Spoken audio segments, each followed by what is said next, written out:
Mental illness affects 1 in 5 adults yearly.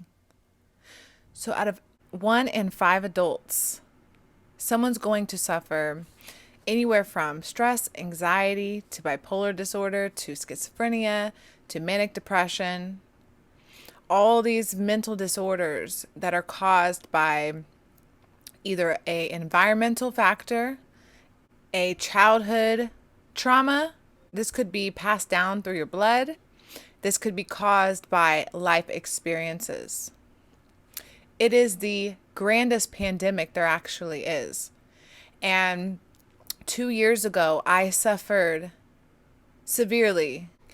Society likes to label us as mentally ill or mentally unstable when the actual definition of a delusion is a distinctive particular belief or impression that is firmly maintained despite being contradicted by what is generally accepted as reality or rational argument, typically a symptom of mental disorder.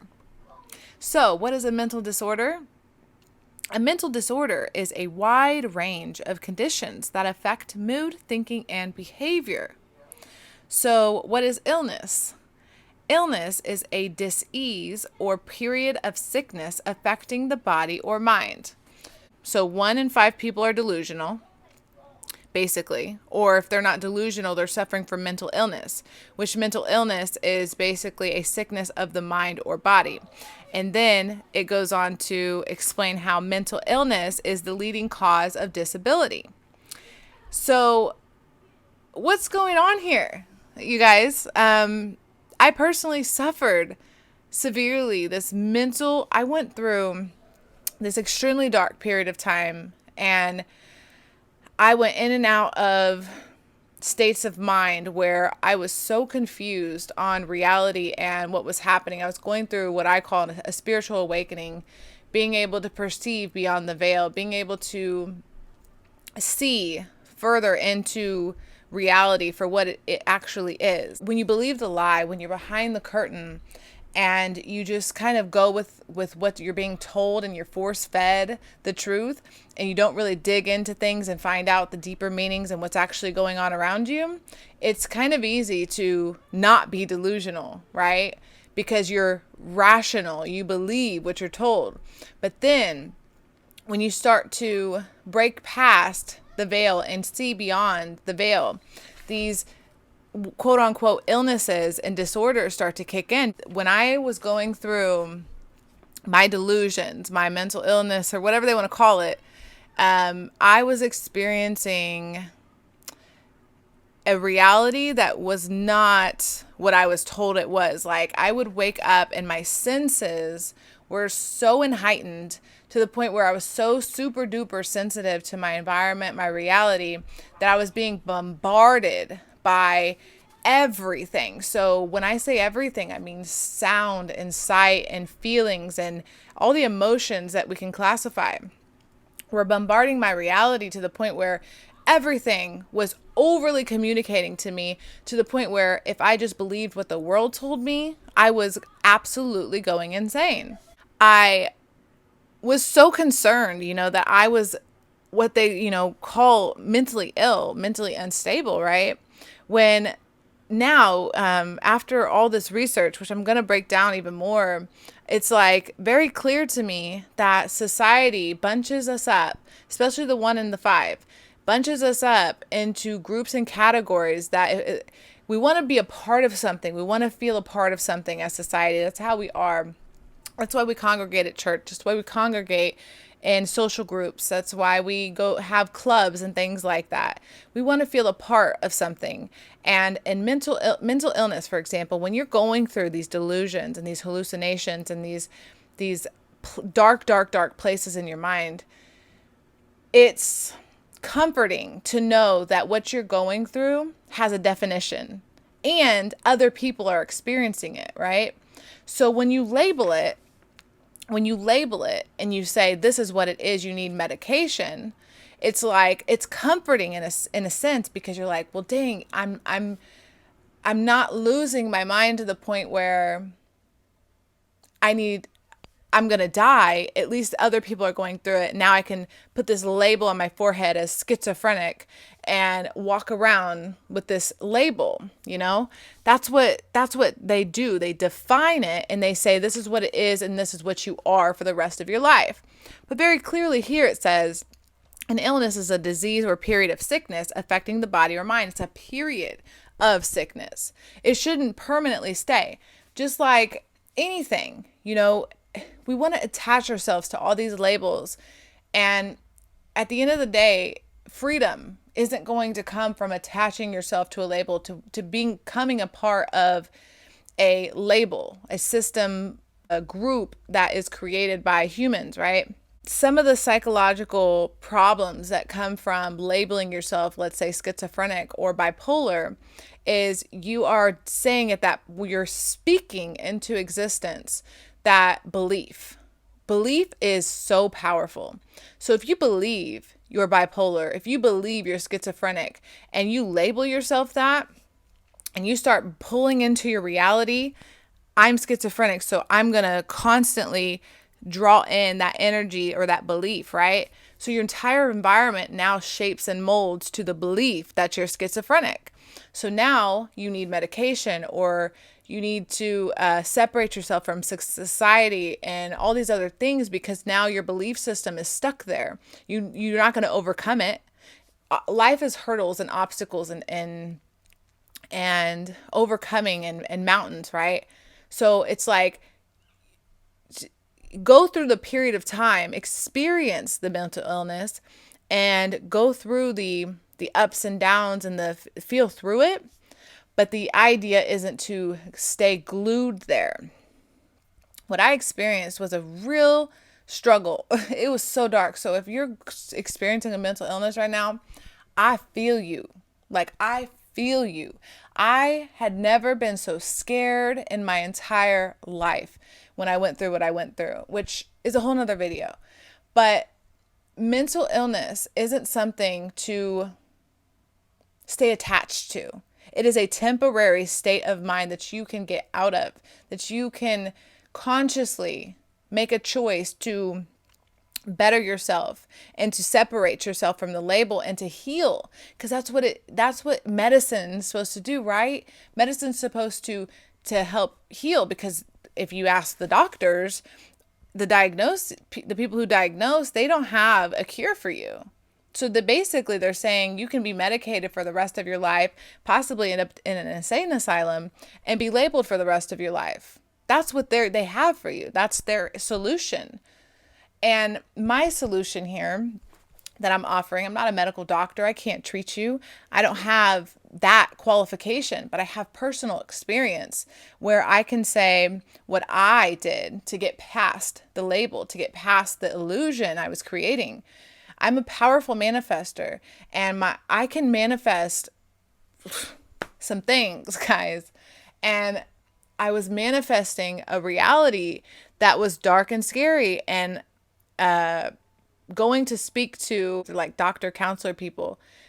You know, I went to a mental health facility, and this counselor, doctor person helped me, you know, kind of rationalize what I was going through. And when I left, you know, I was in such a fearful state of mind. What I think is really going on here is people are so stressed out. People are so overworked. We're being fed crap food, GMOs and toxic food, chemicals, like all over our bodies. We're so unnatural and so imbalanced that mental illness is quite literally a organic expression of disharmony in our body. Just listen to some of these things. You're going to see what I'm saying. Many people have mental health concerns from time to time, but a mental health concern becomes a mental illness when ongoing signs and symptoms cause frequent stress and affect your ability to function. A mental illness can make you miserable and can cause problems in your daily life, such as at school or work or in relationships. In most cases, symptoms can be managed with a combination of medications and talk therapy, which is called psychotherapy. What I interpret from that, okay, is basically people are stressed out. People go through a lot of overwhelming things where their senses become overwhelmed. So depending on how sensitive you may be to your environment, it's like you maybe have this break, this moment, this time where your brain says, no more. I'm not going to deal with this psychotic. That's what's actually psychotic, is going with the illusion. Not going to deal with this stressful psychotic situation anymore. So I'm going to break your mind so you can hear me. Your mind is speaking to you. Your spiritual body is trying to physically express something to you, that there is something wrong. There is something imbalanced. So that's why talk therapy can help so much. When someone can talk you through what you're going through, what you're experiencing, and medications to numb what's happening. That's what the medications do. I never took the medications, but I know family members or people that have taken medications, and it's like they don't actually, they do lessen and lighten the symptoms, because there's people that are born with mental illness. And, I can't, like I said, I'm not a doctor. I can't qualify myself to speak for everyone, but I can guarantee you, instead of that number being 1 in 5, we can get that number to 1 in every 40 if we could have a less stressful environment when we walk out the door every morning. You know what I'm saying? So of course, some people are going to be born with problems, and I cannot speak on that. That's more genetic, and I'm not a geneticist or whatever the hell they are. These symptoms can be inherited. This can be environmental, or it can be brain chemistry, and it can be stress related. So there's a whole bunch of factors here. It really depends on what's going on. But for me, it was the world trying to tell me what I saw and felt wasn't happening. And my spiritual body wanted to shake and rattle me to my core so I could experience this tower moment, this end of the world. Literally, my entire ego died.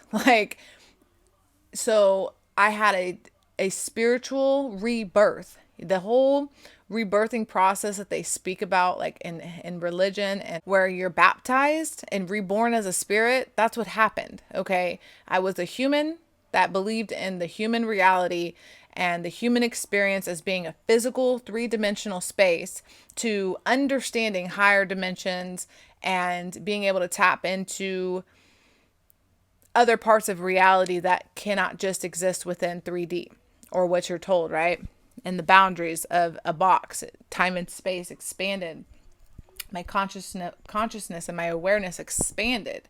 And that's what was happening. I had to experience this death of a part of myself, that in order to get to the other side, I had to drop the identity and the illusions and the labels and understand who I actually was. And that's what I'm trying to get to here, is mental illness is a label. It is a label created by the system to keep you from your greatest potential that you have access to.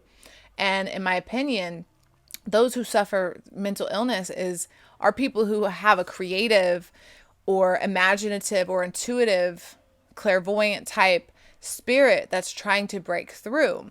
And you're just overly experiencing something and you're feeling it, this overwhelming sensation that your environment's like, it's just like, whoa. And if you're overworked, or if your environment's already chaotic and you're not being taught how to balance this, you had a traumatic childhood, this is a recipe for chaos. And that's where you just want to run into the mental hospital, like, help me, please. Like, I just need help. I don't know. Like, that's where that comes from. So here's just a few more risk factors. And then I'm going to give you my metaphysical, spiritual, awesome approach to how to handle mental illness. The risk factors for having mental illness, delusions, hallucinations, psychosis are things like this. So a history of mental illness in the blood relative, stressful life situations such as financial problems, divorce, death of a family member, an ongoing chronic medical condition So obviously not treating something like diabetes. Brain damage as a result of an injury. So having a head injury.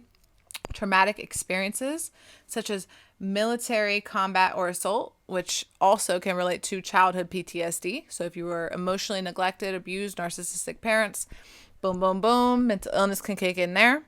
A childhood history of abuse, that's why it says right there, or neglect, use of alcohol or related drugs, few friends or few healthy relationships, and a previous mental illness. So obviously if you're sick, you can get more sick, right? If you're neglected, you can have issues there. Like these traumas can create more issues along the way untreated. Makes perfect sense, right?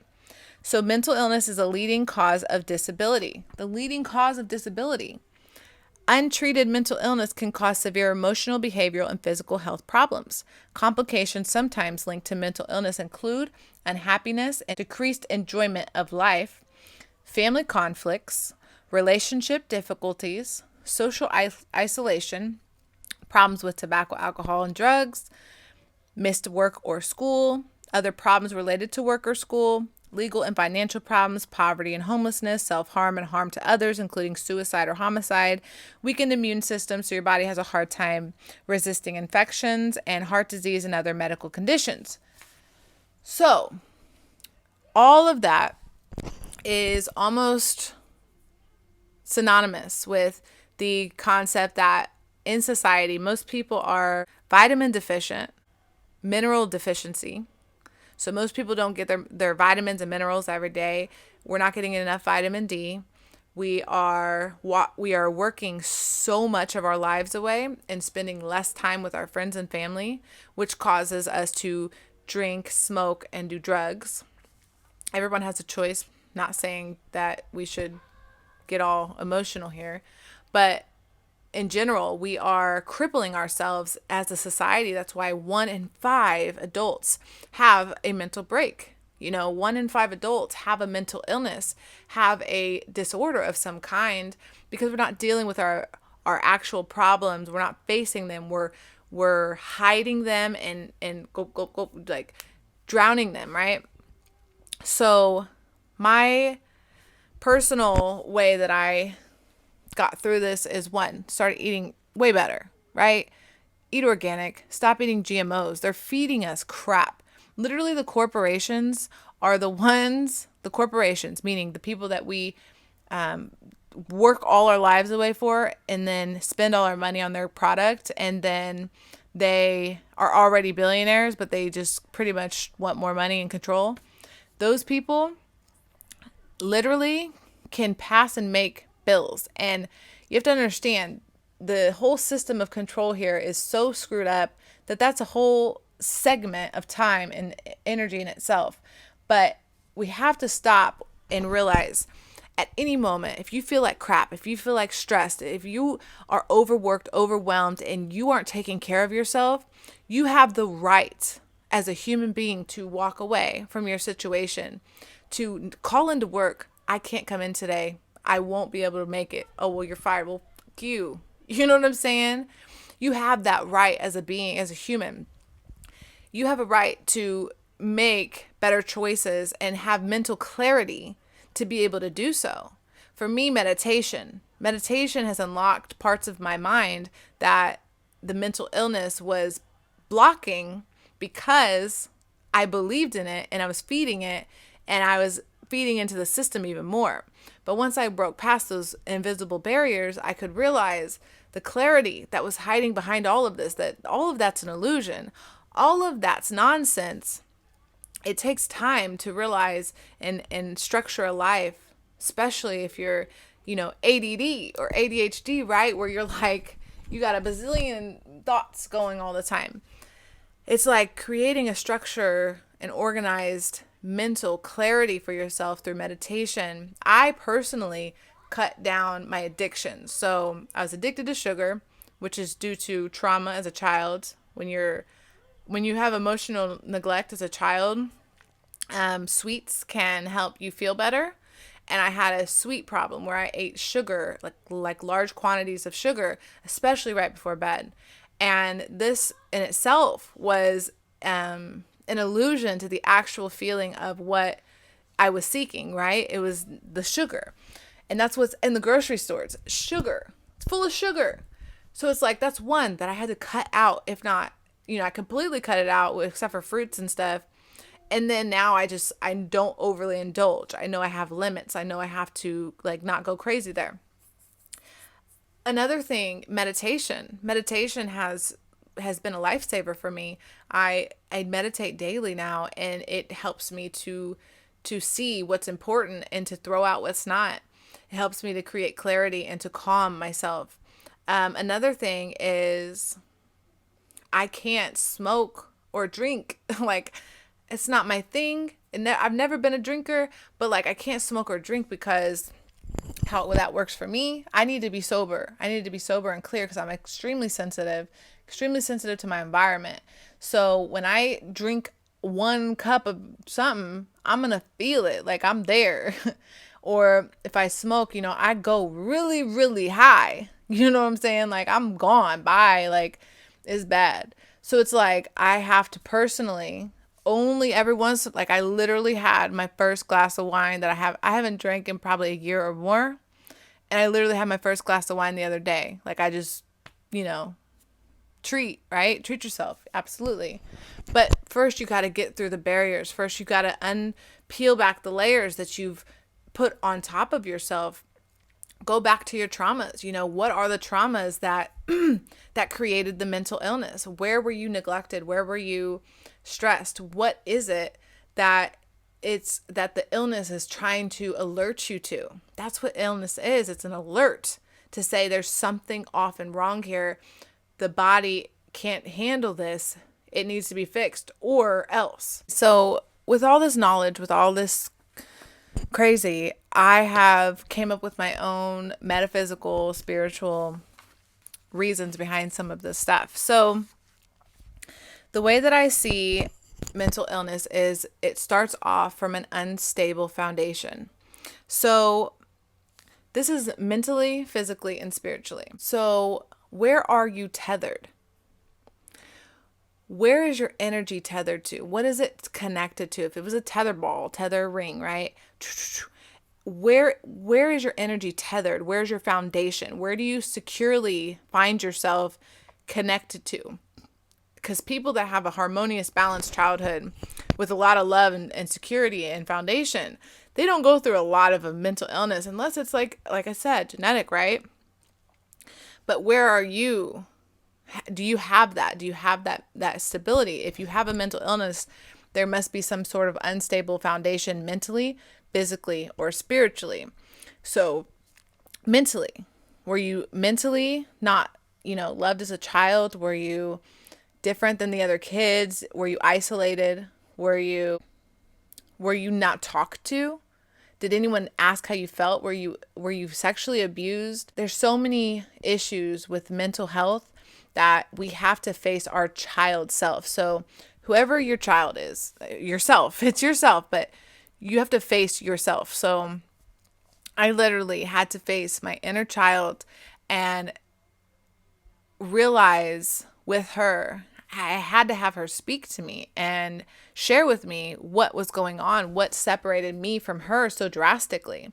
What was it that I did wrong? Like, how did I disappoint her by becoming an adult? And what was she trying to say to me? What do I need to change in my life? And by speaking with your inner child, they can literally give you mental, spiritual, and physical healing, because they have, when you're a child, you're perfect. You have pure essence that is uncorrupted. Okay. And over time, life corrupts you. It changes you. And she taught me that I disconnected myself from who I was, and I was no longer becoming the person I had always wanted to be.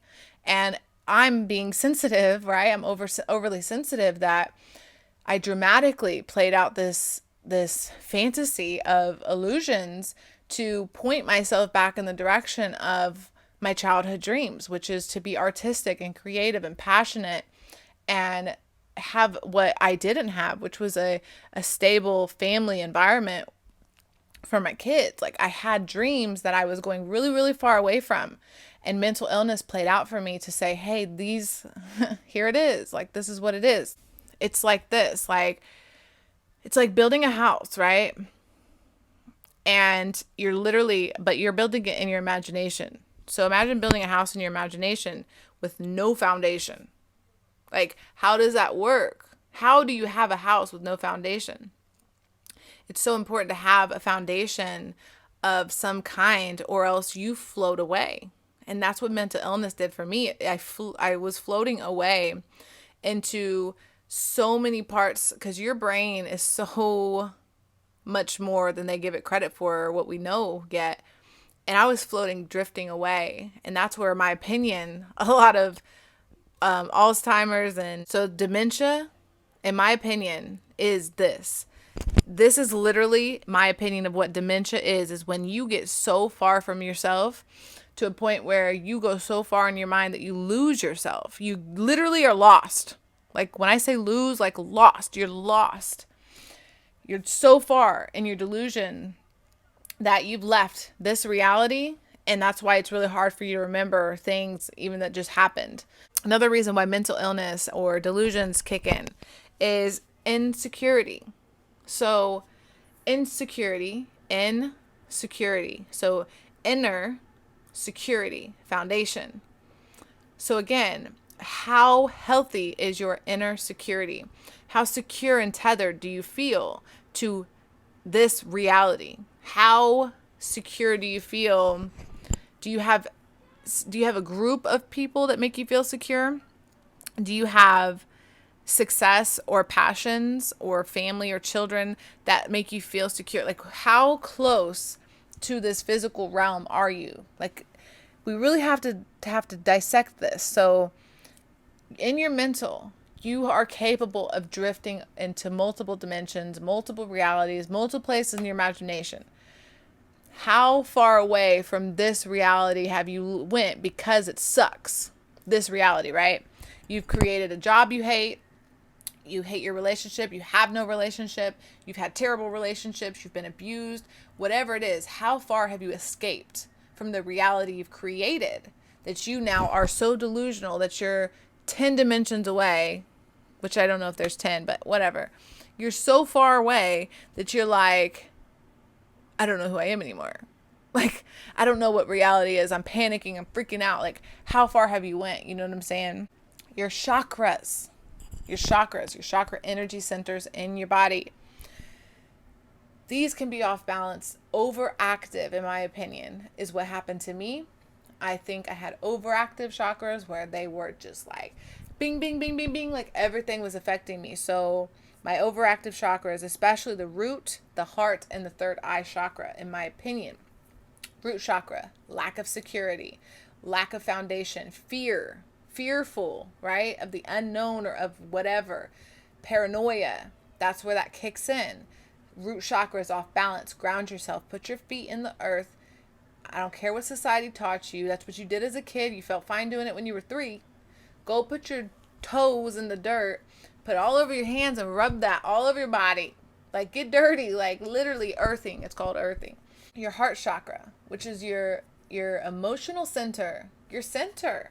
How is your center open, giving and receiving? Are you compassionate, and are you receiving compassion and love on a balanced level? Do you feel love in life? Like, do you love your life anymore? Have you lost interest in everything because the reality you've created sucks?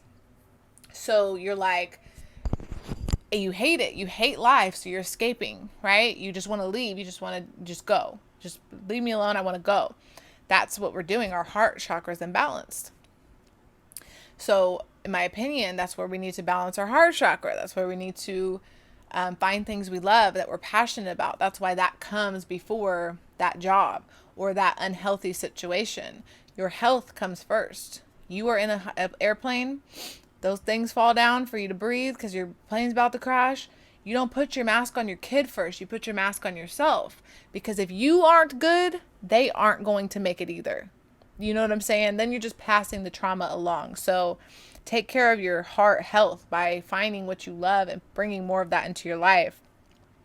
And then your third eye chakra, which I think had a very overactive third eye chakra, where sometimes I get too dabbled into my esoteric spiritual stuff, where I like to travel, like I want to dream travel and I want to do all these mystical, magical things, when that takes me really far away from 3D, really far away from this reality. I don't have a balance. I'm not balanced. I'm like super duper jazz, you know who I am, rather than the balance of being able to go back and forth between the two, right? So that can happen too, where our imagination takes us way too far, and we've either created a whole nother reality that we live in more than this one, or we're lost in video games or whatever it is. It's like you're so far from here. You got to come back to reality. Hallucinations I see as being the imbalance of the yin and the yang. So an overactive yin and yang balance. So internally we have the yin, externally is the yang. So when you're so detached from your yang energy, or you have an overactive yin internal energy, in my opinion, scientifically, with the electromagnetic spectrum, seeing only visible light being a tiny bit of the spectrum of energy we can measure, who's to say those that are hallucinating just, they barely can see outside of that spectrum. They have a bit more understanding of what's outside of the spectrum. So that's where hallucinations come from. They're seeing a little bit more than what we're seeing, right? So who's to say they're hallucinating? Because in the yin, in the thoughts, when you have anything in the world, you have to first think of something. And then you write that thing down or speak that thing, right? And then you can materialize that thing. Everything in the world first started in the thoughts, and then it was written down or something of that nature spoken, and then it was created. So who's to say when you're hallucinating, your thoughts aren't becoming actualized in a imaginative way, where you're hallucinating what you're imagining? You get what I'm saying? So instead of, you're skipping steps, it's like you're seeing in that realm, which not only exists, it doesn't only exist within your hallucination, it could also be other things, but you're seeing in that internal world, that internal realm. So it's like you're blending false reality, which is what you've been told, what you've been taught, with your reality, which is what you believe and what you perceive and what you think and what you manifest. So it's like you're manifesting a reality and you're being fed a reality, and you're getting those two mixed up. That's where you're like experiencing hallucinations and delusions. It's like, whoa, this does not add up. This is not 2 + 2 anymore. It does not equal 4. Like, what's happening? And this is where the panic and all that kicks in. So I just wanted to literally break down some of my personal experiences with mental illness and what it really is. I do not believe it as just that cookie cutter label, stamp you with a label, and then you just medicate yourself for the rest of your life and you'll never be cured. Like, I don't believe it. And I think we can heal ourselves if we take care of ourselves and stop feeding into this matrix system that wants to label us and tell us who we are. Find out who you are by going within and speaking to your inner child and discovering who you are, and not falling for the tricks of the matrix illusion. So I hope that made some sense. Please comment. Like, this is a deep topic, and I really would love to hear if you've experienced any type of hallucinations or delusions, or family members that have, or friends. And, do you see where I'm coming from? Am I absolutely batshit crazy? Or is there more than I can elaborate on? Like, what do you feel about what I've said here today? And please like the video and subscribe to the channel. If you could share it with anyone, maybe you do know that's experienced these things, and maybe you could help them out to understand what they're going through. So thank you for watching. I really, really appreciate it. And I hope to see you again next time. Bye.